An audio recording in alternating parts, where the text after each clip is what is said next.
नमस्कार। आज हम बात करेंगे 1983 में यूनेस्को विश्व धरोहर घोषित ये गुफाओं की, जो अपने शानदार भित्ति चित्रों, जातक कथाओं के लिए प्रसिद्ध है।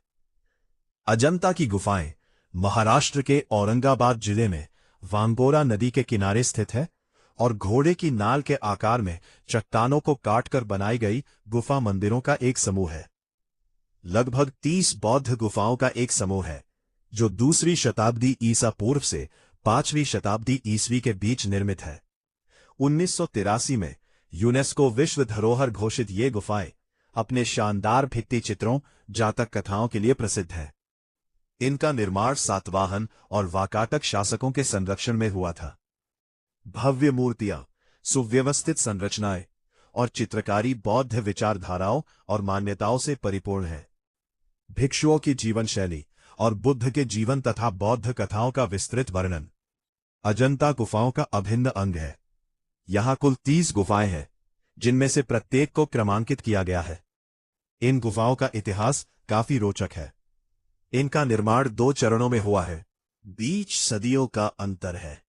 पहला चरण ईसा पूर्व 2वीं शताब्दी से लेकर ईसवीं शताब्दी 1ली शताब्दी तक का है, जबकि दूसरा चरण 8वीं शताब्दी में बनाया गया था। प्रथम काल की सातवाहन गुफाएं गुफा संख्या 9, 10, 12, 13 और 15 सबसे पहले निर्मित गुफाएं थीं।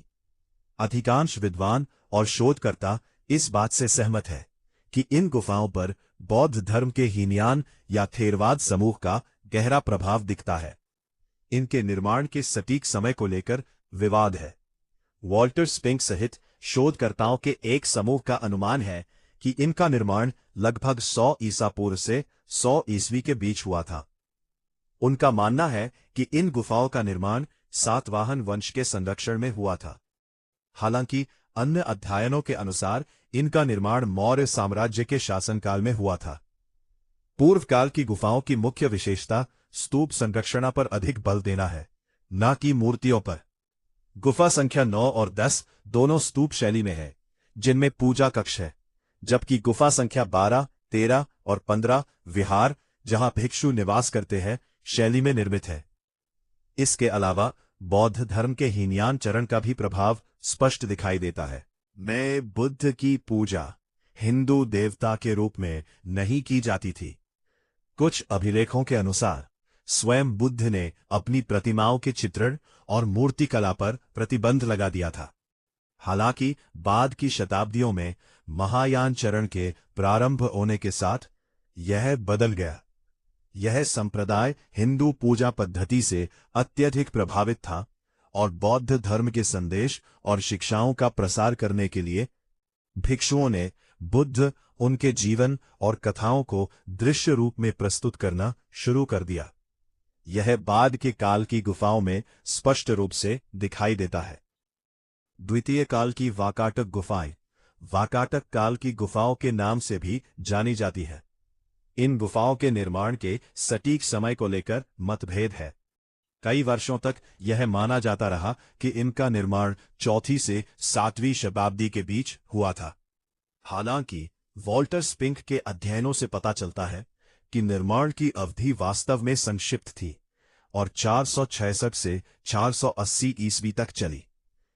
उनके विचारों और अध्ययनों को आज व्यापक रूप से स्वीकार किया जाता है।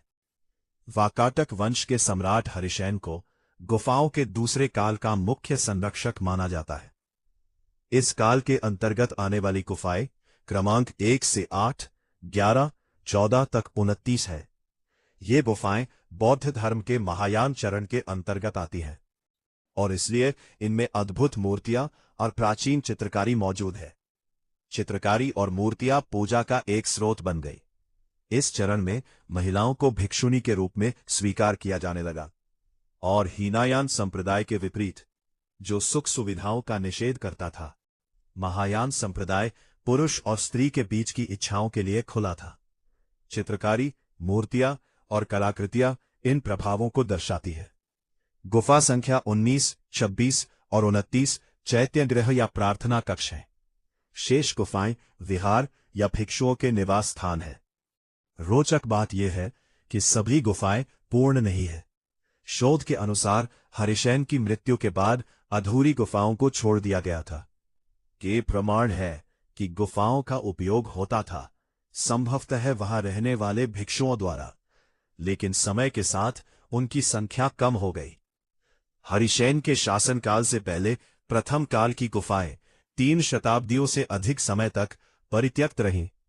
राजा ने अपने प्रधानमंत्री वराहदेव और उपराजा उपेंद्रगुप्त के साथ मिलकर नई गुफाओं की खुदाई शुरू करवाई।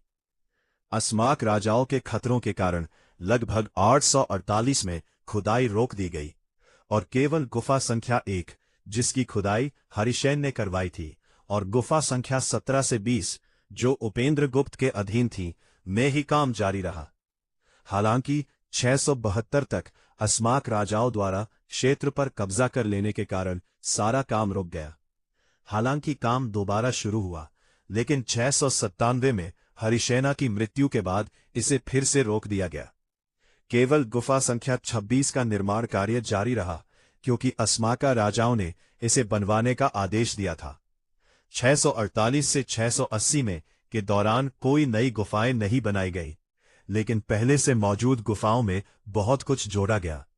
ये बदलाव मामूली थे, जैसे मूर्तियां और छोटे मंदिर जोड़ना, और ये मुख्य रूप से गुफाओं के अग्रभाग, अंदर की दीवारों और प्रवेश द्वार के किनारों पर दिखाई देते थे।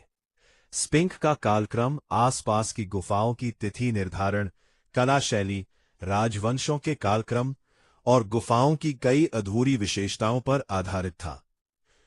अजंता गुफाओं के चित्र इन गुफाओं का एक आकर्षक हिस्सा थे।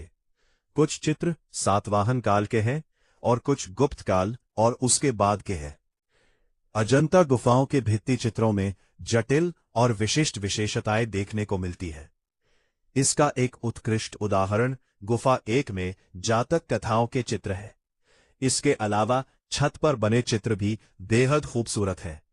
फूलों से घिरे एक हाथी को दौड़ते हुए दर्शाने वाले छत के चित्र के एक विशेष पैनल को भारत के पर्यटन विभाग के लोगो के रूप में चुना गया था। ऐसे ही रोचक इतिहास को जानने के लिए हमें सब्सक्राइब करें, और वीडियो अच्छी लगी तो लाइक, सब्सक्राइब जरूर करें, और आपको किस इतिहास विषय पर वीडियो चाहिए उसके लिए कमेंट करें।